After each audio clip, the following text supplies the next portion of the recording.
SB online একাডেমিতে সকলকে স্বাগতম। আমি সুমন আছি তোমাদের সাথে। ছোট্ট বন্ধুরা, আজকে আমরা চতুর্থ শ্রেণীর 120 পৃষ্ঠার মধ্যে যে অঙ্কগুলো রয়েছে এগুলোকে সবচেয়ে সহজ নিয়মে কিভাবে করে সমাধান করা যায় এই বিষয়টি শিখব। চলো তাহলে শুরু করা যাক। বন্ধুরা, আমরা যদি 120 পৃষ্ঠার 5 নম্বর অঙ্কটি লক্ষ্য করি, এখানে 5 নম্বরে বলা হয়েছে নিচের ভগ্নাংশগুলোকে দশমিকে এবং দশমিক সংখ্যাগুলোকে ভগ্নাংশে প্রকাশ করো। সম্ভব হলে ভগ্নাংশকে তার লঘিষ্ঠ আকারে প্রকাশ করো। আচ্ছা দেখো, আমরা যদি প্রশ্নটিকে আবারও বোঝার চেষ্টা করি, এখানে বলা হয়েছে নিচের ভগ্নাংশগুলোকে দশমিকে প্রকাশ করতে বলা হয়েছে, তাই না? অর্থাৎ এই যে ভগ্নাংশগুলো আমরা দেখতে পাচ্ছি এগুলোকে আমাদের দশমিক ভগ্নাংশে প্রকাশ করতে বলা হয়েছে এবং দশমিক সংখ্যাগুলোকে ভগ্নাংশে প্রকাশ করো। অর্থাৎ যে দশমিক সংখ্যাগুলো রয়েছে, দেখো এই যে দশমিক সংখ্যা, এই যে দশমিক সংখ্যা, অর্থাৎ এই দশমিক সংখ্যাগুলোকে আমাদের ভগ্নাংশে প্রকাশ করতে বলা হয়েছে। ভগ্নাংশ মানে কি? মানে সাধারণ যে ভগ্নাংশ, তাই না? অর্থাৎ লব এবং হর নিয়ে যে ভগ্নাংশ হয় সেই ভগ্নাংশে কিন্তু আমাদের প্রকাশ করতে বলা হয়েছে এবং বলা হয়েছে সম্ভব হলে ভগ্নাংশকে তার লঘিষ্ঠ আকারে প্রকাশ করো। লঘিষ্ঠ মানে কি? লঘিষ্ঠ মানে কিন্তু ছোট, তাই না? যদি সম্ভব হয় তাহলে ভগ্নাংশগুলোকে কিন্তু আমরা ছোট বানাবো, মানে কাটাকাটি করে ভাগ করে আমরা কিন্তু ছোট বানাবো বা লঘিষ্ঠ আকারে প্রকাশ করব। এই কথাটি বলা হয়েছে, তাই না? আচ্ছা দেখো, যদি আমরা 1 নম্বর অঙ্কটি লক্ষ্য করি, 1 নম্বরে বলা হয়েছে 25-এর 3, তাই না? তাহলে এই ভগ্নাংশটিকে আমাদের কিন্তু প্রথমে দশমিক ভগ্নাংশে প্রকাশ করতে বলা হয়েছে, তাই না? যদি সাধারণ ভগ্নাংশ থাকে এটিকে আমরা দশমিক ভগ্নাংশে প্রকাশ করব এবং যদি দশমিক ভগ্নাংশ থাকে তাহলে আমরা এটিকে সাধারণ ভগ্নাংশে প্রকাশ করব। আচ্ছা দেখো, 1 নম্বর অঙ্কটি যদি আমরা একটু সমাধান করার চেষ্টা করি, বন্ধুরা আমরা দেখতে পাচ্ছি এখানে 5-এর 1 নম্বরে বলা হয়েছে 25-এর 3। এখন এই ভগ্নাংশটিকে আমাদের কিন্তু এবারে দশমিক ভগ্নাংশে প্রকাশ করতে হবে, তাই না? আচ্ছা, আমাদের সবসময় মনে রাখতে হবে দশমিক ভগ্নাংশে প্রকাশ করার জন্য এই নিচে যে সংখ্যাটি রয়েছে এই সংখ্যাটিকে হয় 10 বানাতে হবে, আর না হলে 100 বানাতে হবে, আর না হলে 1000 বানাতে হবে। ঠিক আছে, এই নিয়মটি কিন্তু আমাদের অবশ্যই মনে রাখতে হবে। দেখো এই নিচে কিন্তু আমরা দেখতে পাচ্ছি এখানে রয়েছে 25। এই 25 রাখা অবস্থায় ওকে কিন্তু আমরা দশমিক ভগ্নাংশে প্রকাশ করতে পারবো না। এখন আমরা কি করব? এই নিচের সংখ্যাকে হয় আমরা 10 বানাবো, না হয় 100 বানাবো, আর না হয় 1000 বানাবো। এখন আমরা কি 10 বানাতে পারবো 25কে? 25কে কিন্তু আমরা 10 বানাতে পারবো না, কারণ 25 কিন্তু অলরেডি 10-এর চাইতে বড় সংখ্যা, তাই না? আচ্ছা, তাহলে ও যেহেতু বড় 10-এর চাইতে, তার মানে ওকে আর 10 বানানো সম্ভব নয়। তাহলে আমরা কত বানাবো? এবার আমরা দেখবো যে 100 বানানো সম্ভব কিনা। 100 কি বানানো সম্ভব? হ্যাঁ, 25কে কিন্তু 100 বানানো সম্ভব। কিভাবে? আমরা দেখব যে 25-এর সঙ্গে কতকে গুণ করলে 100 হয়। আচ্ছা, আমরা কিন্তু জানি যে 25-এর সঙ্গে 4কে গুণ করলে হয় 100, তাই না? তাহলে আমরা কি করবো? আমরা নিচে একটি সমান চিহ্ন দিয়ে আমরা এইরকম একটি দাগ দেব। ঠিক আছে, এখন নিচে রয়েছে 25, আমরা এই 25-এর সঙ্গে গুণ করে দেবো হচ্ছে 4কে, তাই না? কারণ আমরা জানি 4 25-এ হয় 100। এখন কিন্তু এই দুটিকে গুণ করলে আমরা 100 পেয়ে যাচ্ছি। আচ্ছা এখন দেখো, এই নিচের সংখ্যাকে আমরা যে সংখ্যা দ্বারা গুণ করব উপরের সংখ্যাটিকেও কিন্তু একই সংখ্যা দ্বারাই গুণ করতে হবে। আচ্ছা, নিচে যেহেতু 4 দ্বারা গুণ করেছি, তার মানে উপরে রয়েছে কত? 3, তাই না? এই 3কেও কিন্তু আমরা গুণ করব হচ্ছে 4 দ্বারা, অর্থাৎ একই সংখ্যা দ্বারাই আমাদের গুণ করতে হবে। আমরা গুণ করে দিলাম। এখন দেখো, আমরা নিচে যদি একটি সমান চিহ্ন দিই, এরপরে আমরা এই মাঝখানের দাগটি যদি দিয়ে দিই, দেখো 25 এবং 4কে গুণ করলে হয় 4 25-এ 100, তাই না? আমরা এখানে লিখে দিলাম 100। আমাদের নিচের কাজ শেষ। এবার উপরে বলা হয়েছে 3 গুণ 4, অর্থাৎ 3 এবং 4কে গুণ করলে হয় 3 4 12। আমরা এখানে লিখে দিলাম 12, তাই না? দেখো আমাদের কিন্তু এই নিচে 100 বানানো হয়ে গেল। এবারে কিন্তু আমরা এই সংখ্যাটিকে আমরা দশমিক ভগ্নাংশে প্রকাশ করতে পারবো। কিভাবে? দেখো, আমরা নিচে আরও একটি সমান চিহ্ন দিয়ে, হ্যাঁ, আমরা আরও একটি সমান চিহ্ন দিতে পারবো, অথবা এখানে কিন্তু আমরা সুতরাং দিতে পারি, কারণ যেহেতু এইখানে আমরা এবারে দশমিককে প্রকাশ করব, যার কারণে আমরা এখানে কিন্তু একটি সুতরাং দিতে পারি। এবারে দশমিকে প্রকাশ করার জন্য যে নিয়মটি রয়েছে সেটি হচ্ছে এই উপরের সংখ্যাটিকে আমরা একই রকমভাবে রেখে দেব। উপরে রয়েছে 12, আমরা 12কে এখানে একই রকমভাবে রেখে দেবো। আমরা এখানে লিখে দেব 12, 1 এবং 2 মিলে হয় 12, আমরা লিখে দিলাম 12। এবারে আমরা নিচের লাইনে লক্ষ্য করব, আমরা দেখব যে এইখানে 1-এর পরে কয়টি শূন্য রয়েছে। 1-এর পরে যে কয়টি শূন্য থাকবে সেই কয় সংখ্যার আগে এই উত্তরে এসে আমরা একটি দশমিক বসাবো। ঠিক আছে? আচ্ছা দেখো, 1-এর পরে দেখতে পাচ্ছি একটি শূন্য, দুইটি শূন্য। যেহেতু দুইটি শূন্য, তার মানে কিন্তু আমরা উত্তরে দুইটি ঘরের আগে দশমিক বসাবো। দেখো 1 ঘর 2 ঘর, এই উল্টো দিক থেকে কিন্তু আমাদের গণনা করতে হবে। 1 ঘর 2 ঘর, এই 2 ঘরের আগে এই জায়গাতে কিন্তু আমরা দশমিকটাকে বসিয়ে দেব। আচ্ছা, এবং আমরা দেখতে পাচ্ছি যে দশমিকের আগে কিন্তু কোনো সংখ্যা নেই, তাই না? এই যে এইখানে যদি আমরা দশমিক বসাই, আমরা দেখতে পাচ্ছি দশমিকের আগে কোনো সংখ্যা নেই। কিন্তু আমরা সবসময় জানি যে দশমিকের আগে কোনো সংখ্যা না থাকলে এইখানে কিন্তু একটি শূন্য দিতে হয়, তাই না?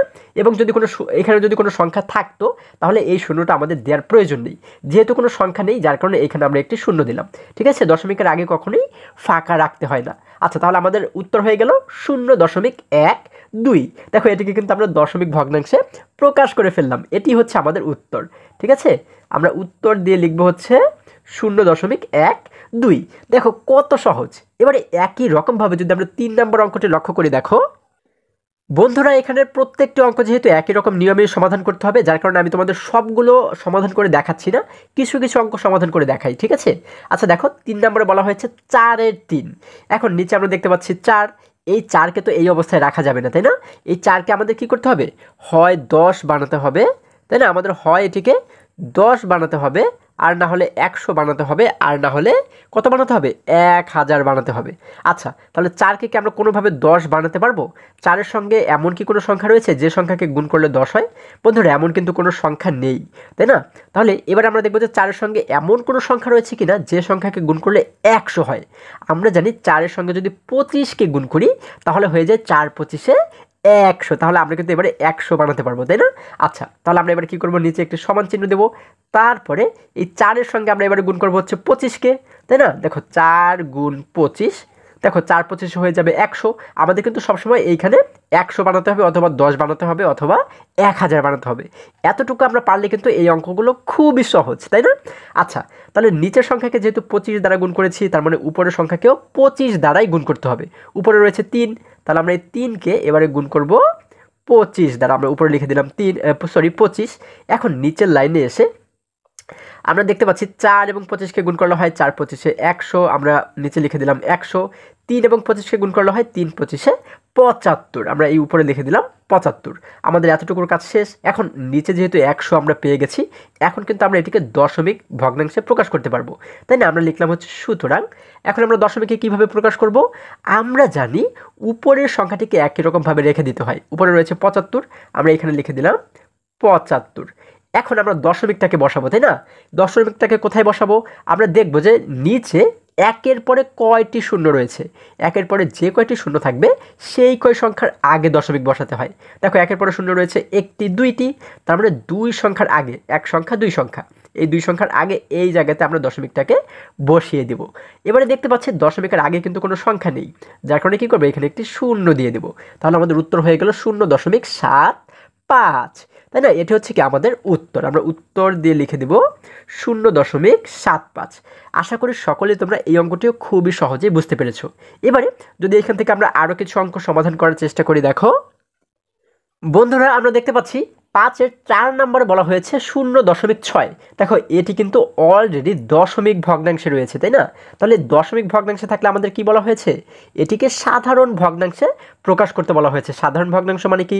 সাধারণ ভগ্নাংশ মানে হচ্ছে যে ভগ্নাংশের লব থাকবে এবং হর থাকবে, উপরের সংখ্যা থাকবে এবং নিচের সংখ্যা থাকবে, তাই না?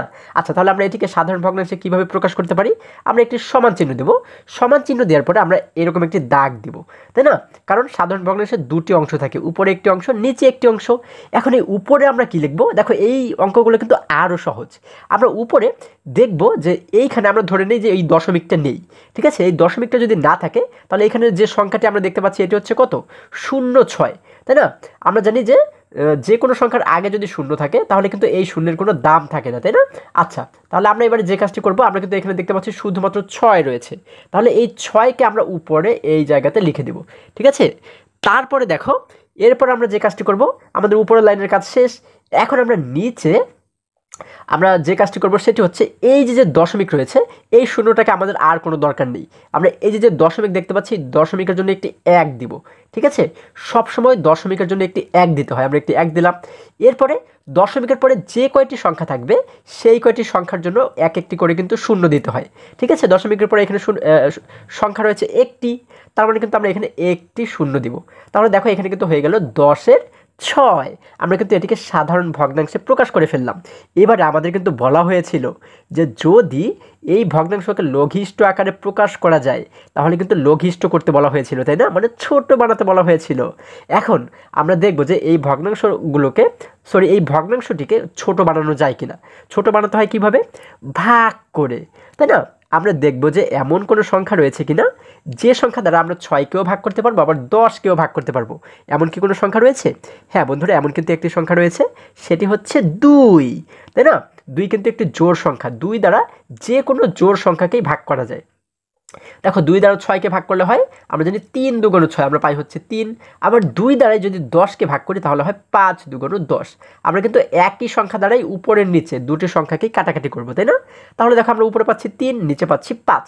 এখন কিন্তু আর কোনো সংখ্যা নেই যে সংখ্যা দ্বারা এই দুটিকেই কাটাকাটি করা যায়, মানে ভাগ করা যায়। তাহলে আমরা এবারে কী করবো? একটি সমান চিহ্ন দেবো। সমান চিহ্ন দিয়ে উপরে লিখে দেবো 3, নিচে লিখে দেবো 5। এই দেখো এটি কিন্তু একটি সাধারণ ভগ্নাংশ হয়ে গেল, তাই না? এটি হচ্ছে আমাদের উত্তর। দেখো কত সহজ। এরপরে যদি আমরা 6 নম্বর অঙ্কটি লক্ষ্য করি, দেখো 5 নম্বর অঙ্কটি তোমরা কিন্তু এই নিয়মে সমাধান করবে, এটি হচ্ছে তোমাদের কাজ, ঠিক আছে? এবারে 6 নম্বরে বলা হয়েছে 0.075। তাহলে আমরা কি করব?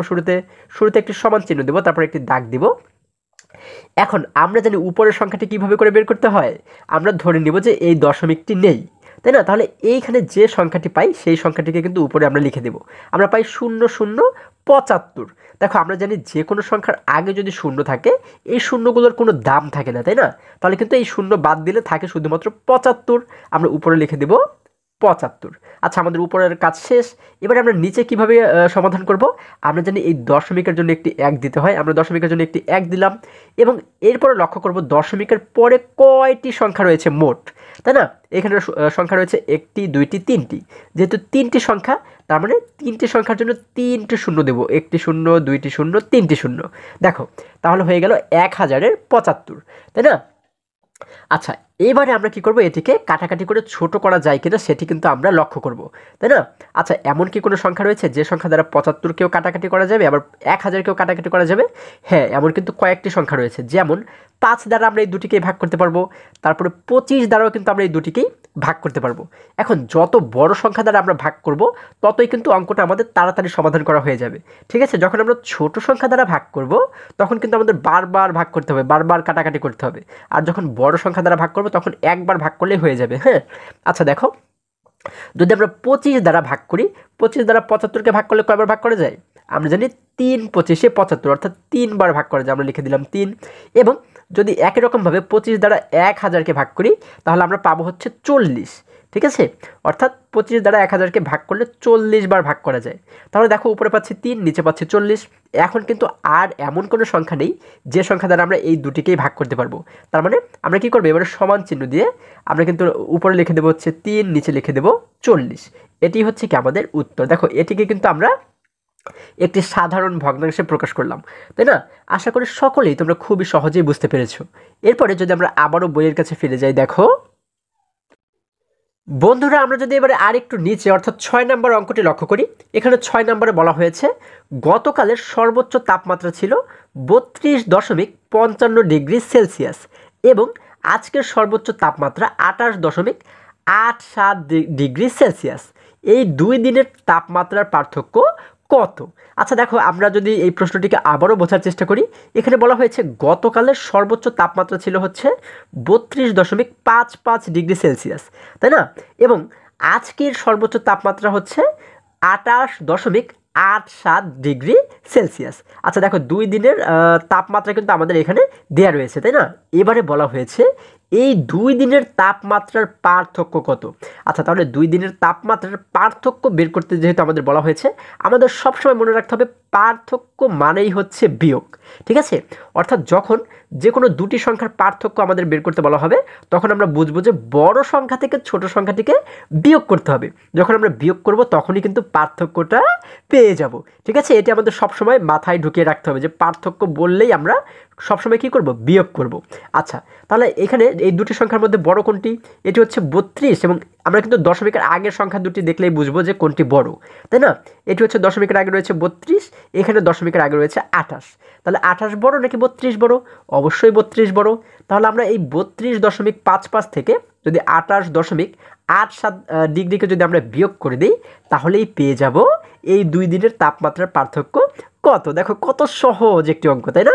আচ্ছা, তাহলে 6 নাম্বার দিয়ে আমরা শুরুতে কি লিখতে পারি বন্ধুরা? আমরা 6 নাম্বার দিয়ে লিখতে পারি গতকালের, আমরা লিখতে পারি হচ্ছে গতকালের সর্বোচ্চ তাপমাত্রা ছিল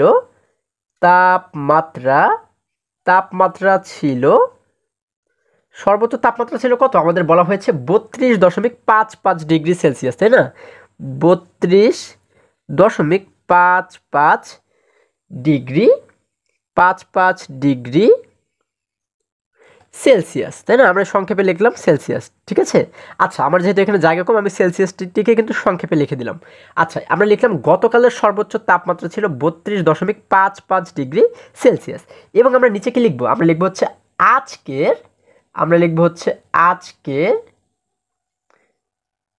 আজকের সর্বোচ্চ তাপমাত্রা ছিল, আজকের তাপমাত্রা কত ছিল? আমাদের কিন্তু প্রশ্নে বলা হয়েছে 28.87 ডিগ্রি সেলসিয়াস। আমরা জানি এই যে দশমিকের অঙ্কগুলো, এখানে কিন্তু আমাদের অবশ্যই এই দশমিকের নিচেই কিন্তু দশমিকটাকে সাজাতে হয়, তাই না? দেখো এই দশমিকের সারিটা কিন্তু আমাদের একই সোজা রাখতে হবে এবং সংখ্যার নিচে কিন্তু আমাদের সংখ্যা লিখতে হয়, তাই না? তাহলে 28কে কিন্তু আমরা লিখবো এই 32-এর নিচে, একদম এই 3-এর নিচে লিখবো হচ্ছে 2, হ্যাঁ, এবং এই 2-এর নিচে লিখবো 8। অর্থাৎ এই 28কে কিন্তু আমাদের এই সংখ্যার নিচে লিখতে হবে। 28 দশমিক কত? আমাদের বলা হয়েছে 28.87, অর্থাৎ 8 এবং 7, অর্থাৎ এই সংখ্যার নিচে কিন্তু আমাদের সংখ্যা লিখতে হবে এবং এই দশমিকটাকেও কিন্তু অবশ্যই দশমিকের নিচেই লিখতে হবে, ঠিক আছে? আমরা যদি এখানে সাজাতে ভুল করি তাহলে কিন্তু এই অঙ্কগুলো আমাদের ভুল হয়ে যাবে। আচ্ছা, তাহলে শেষে রয়েছে ডিগ্রি সেলসিয়াস, আমরা ডিগ্রি সেলসিয়াস লিখে দিলাম। এখন দেখো, আমরা যদি এই উপরের সংখ্যা থেকে নিচের সংখ্যাটিকে বিয়োগ করি, দেখো আমরা এখানে একটি বিয়োগ চিহ্ন দিয়ে দিলাম। এখন যদি বিয়োগ করি, আমরা জানি বিয়োগের ক্ষেত্রে শেষের সংখ্যা থেকে কিন্তু শেষের সংখ্যাকে বিয়োগ করতে হয়।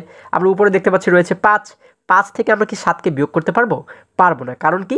কারণ আমরা জানি 5 কিন্তু ছোট এবং বিয়োগের ক্ষেত্রে উপরের সংখ্যাকে অবশ্যই ওর থেকে বড় হতে হয়, তাই না? আচ্ছা, তাহলে এই 5কে আগে আমরা কিন্তু বড় বানাবো। কিভাবে বড় বানাবো? দেখো, এই 5কে আমরা বড় বানানোর জন্য এই পাশে ওর কাছ থেকে 1কে ধার করে ওর এই 5-এর কাছে নিয়ে আসবো। যেমন দেখো, ও কিন্তু এখন রয়েছে শুধুমাত্র 5, যখন এই 5-এর কাছ থেকে 1কে ধার করে ওর কাছে আমরা নিয়ে আসলাম, তখন 1 এবং 5 মিলে হয়ে গেল 15। তার মানে এই 15 কিন্তু এবারে 7-এর চাইতে বড় হয়ে গেল, তাই না? এখন 15 থেকে আমরা যদি 7কে বিয়োগ করে দিই, কত হয়? আমরা জানি 15 থেকে যদি 7 চলে যায় তাহলে কিন্তু থাকে হচ্ছে 8, তাই না? আমরা এখানে লিখে দেবো হচ্ছে 8, এই সোজাই কিন্তু আমরা লিখে দেবো 8। আচ্ছা, তাহলে এবার যদি আমরা এই পাশের সারিটি লক্ষ্য করি, দেখো এখানে কিন্তু আমরা দেখতে পাচ্ছি 5, কিন্তু এইখানে কি আর 5 রয়েছে? না বন্ধুরা, 5 থেকে যেহেতু আমরা 1কে ধার করে ওর কাছে দিয়ে দিয়েছি, যার কারণে 5 থেকে 1 কমে গিয়ে ও কিন্তু এখন হয়ে গেল 4, তাই না? ও কিন্তু এখন হয়ে গেল 4। এখন এই 4 থেকেও কিন্তু আমরা 8কে বিয়োগ করতে পারবো না, কারণ 4 ছোট, 8 বড়, তাই না? এখন এই 4কে আমরা কিভাবে করে বড় বানাতে পারি? আমরা চলে যাব তার পাশের ঘরে, অর্থাৎ এই জায়গাতে যে 2 রয়েছে, এই 2-এর কাছ থেকে 1কে ধার করে ওর কাছে নিয়ে আসবো। তাহলে 2-এর কাছ থেকে যখন 1কে ধার করে ওর কাছে নিয়ে আসলাম, তখন 1 এবং 4 মিলে হয়ে গেল 14, তাই না? এখন দেখো, এই 14 থেকে যদি আমরা 8কে বিয়োগ করে দিই তাহলে আর কত থাকে? আমরা জানি 14 থেকে 8 চলে গেলে থাকে কিন্তু আর 6, তাই না? এই দেখো, আমরা এখানে লিখে দিলাম 6। এরপরে এই যে দশমিকের সারি, দেখো এখন কিন্তু আমরা দশমিকের কাছে চলে এসেছি, তাই না? যার কারণে আমরা এই সোজা একদম এই উত্তরে গিয়েও কিন্তু একটি দশমিক আমরা দিয়ে দেব, ঠিক আছে? এই জায়গাতে কিন্তু আমরা একটি দশমিক দিয়ে দেবো। আচ্ছা, তারপরে আমরা এই সারির কাজ যদি করি, দেখো এখানে দেখতে পাচ্ছি 2, কিন্তু এখানেও কিন্তু 2 নেই, কারণ 2 থেকে 1কে ধার করে ওর কাছে দিয়ে দিয়েছিলাম, যার কারণে 2 থেকে 1 কমে গিয়ে ও এখন হয়ে গেল কত? 1 হয়ে গেল, তাই না? তাহলে ও কিন্তু এখন হচ্ছে 1। এই 1 থেকেও আমরা নিচের 8কে বিয়োগ করতে পারবো না, কারণ 1 ছোট। ওকে আমরা কিভাবে বড় বানাবো? এই পাশে যে 3 রয়েছে, 3-এর কাছ থেকে যদি ওর কাছে আমরা 1 নিয়ে আসি, দেখো ও ছিল আগে 1, যখন আরও 1 ওর কাছে নিয়ে আসলাম তখন হয়ে গেল 11। এবার এই 11 থেকে যদি 8কে আমরা বিয়োগ করি তাহলে কত থাকে? আমরা জানি 11 থেকে 8 চলে গেলে থাকে হচ্ছে আর 3, তাই না? তাহলে দেখো আমরা লিখে দিলাম 3। এবারে এই যে 3 আমরা দেখতে পাচ্ছি, এখানে কিন্তু আর 3 নেই, তাই না? কারণ 3 থেকে 1কে আমরা ধার করে দিয়েছিলাম, যার কারণে 3 থেকে 1 কমে গিয়ে ও এখন হয়ে গেল 2, তাই না? দেখো উপরেও 2 নিচেও 2, অর্থাৎ 2 থেকে যদি 2 চলে যায়, 2 যদি বিয়োগ হয়ে যায় তাহলে তার কিছুই থাকে না, তাই না? আমরা জানি 0, এবং আমরা জানি শুরুতে কিন্তু কখনোই 0 লিখতে হয় না। তাহলে আমরা এখানে উত্তর পাচ্ছি কত? 3.68 ডিগ্রি সেলসিয়াস। তাহলে এটি দ্বারা আমরা কি বুঝতে পারি? এটি দ্বারা কিন্তু আমরা বুঝতে পারি যে এই 2 দিনের তাপমাত্রার পার্থক্য হচ্ছে 3.68 ডিগ্রি সেলসিয়াস। তাহলে আমরা এখানে লিখতে পারি সুতরাং 2 দিনের পার্থক্য, 2 দিনের তাপমাত্রার পার্থক্য, তাই না? 2 দিনের তাপমাত্রার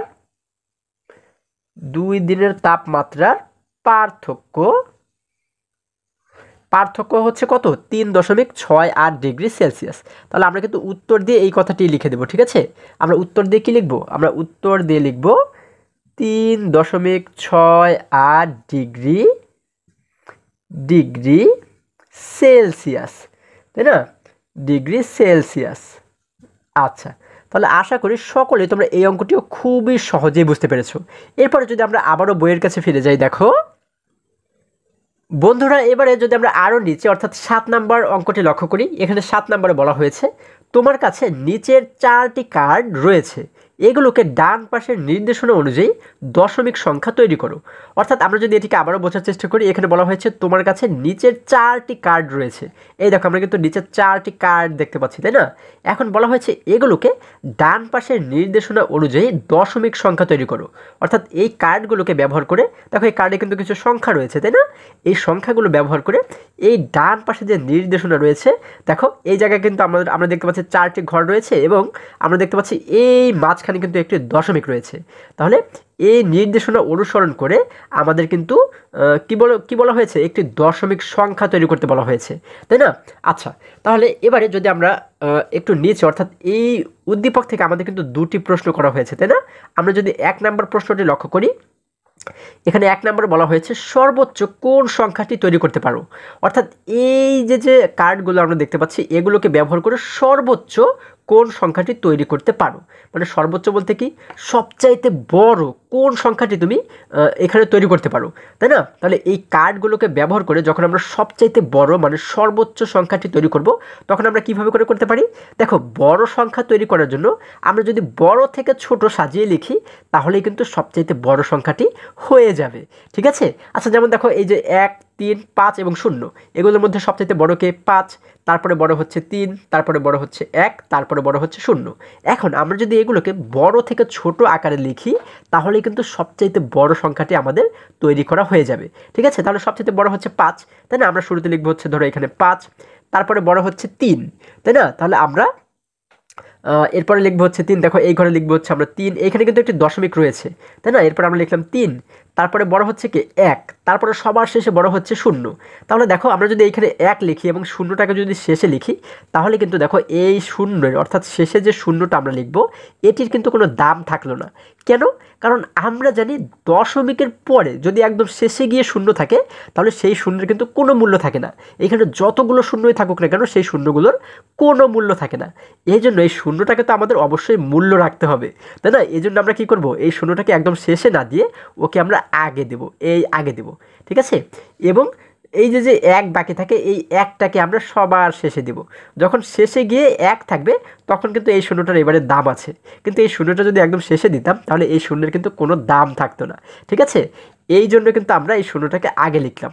তাহলে দেখো আমরা ঠিকই বড় থেকে ছোট সাজালাম, শুধুমাত্র শূন্যটাকে এই শেষে না লিখে আমরা একটু আগে লিখে দিলাম, ঠিক আছে? তাহলে আমাদের এখানে হয়ে গেল 5.301। এটি হচ্ছে কি সবচাইতে বড় সংখ্যা। হ্যাঁ, এইভাবে ছাড়া তোমরা কিন্তু অন্য কোনোভাবে সাজিয়ে এর থেকে বড় কোনো সংখ্যা কিন্তু তোমরা তৈরি করতে পারবে না। তোমরা কিন্তু চাইলে দেখেও নিতে পারো। আচ্ছা, এরপরে আমরা যদি 2 নম্বর অঙ্কটি লক্ষ্য করি, দেখো 2 নম্বরে বলা হয়েছে সর্বনিম্ন কোন সংখ্যাটি তৈরি করতে পারো। অর্থাৎ সর্বনিম্ন বলা হয়েছে। সর্বনিম্ন মানে কি? সর্বনিম্ন মানে কিন্তু সবচেয়ে ছোট। অর্থাৎ এই কার্ডগুলোকে ব্যবহার করে এবারে আমরা সব থেকে ছোট কোন সংখ্যাটি তৈরি করতে পারি। আচ্ছা, তাহলে দেখো আমরা কি করতে পারি? আমরা জানি ছোট সংখ্যা তৈরি করার জন্য কিন্তু ছোট থেকে বড় আকারে সাজিয়ে লিখলেই হয়।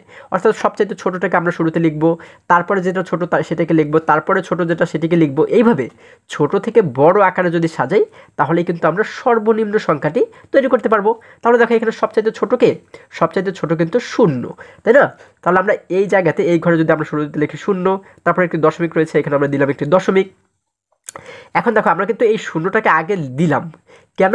কারণ হচ্ছে আমরা জানি যে কোনো দশমিক ভগ্নাংশ লেখার জন্য আগে এই শূন্যের কিন্তু দাম থাকে, তাই না? এই শূন্যটাকে কিন্তু লিখতে হয়, তাই না?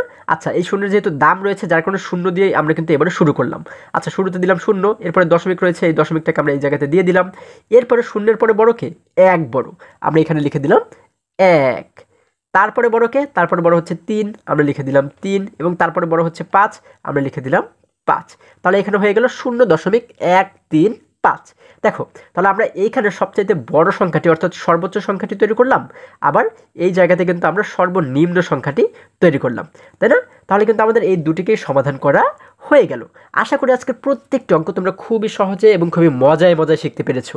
বন্ধুরা, আজকে আমাদের এই পর্যন্তই। আবারও দেখা হবে পরবর্তী ভিডিওতে। আর হ্যাঁ, তোমরা যদি আমার চ্যানেলে নতুন হয়ে থাকো তাহলে এখনই চ্যানেলটি সাবস্ক্রাইব করে পাশে থাকো, যেন আমার যে কোনো ভিডিও আপলোড করার সাথে সাথে খুব সহজেই তোমরা সেটি পেতে পারো। সকলে ভালো থাকো, সুস্থ সবল থাকো, এই কামনা করে শেষ করছি। ধন্যবাদ সকলকে।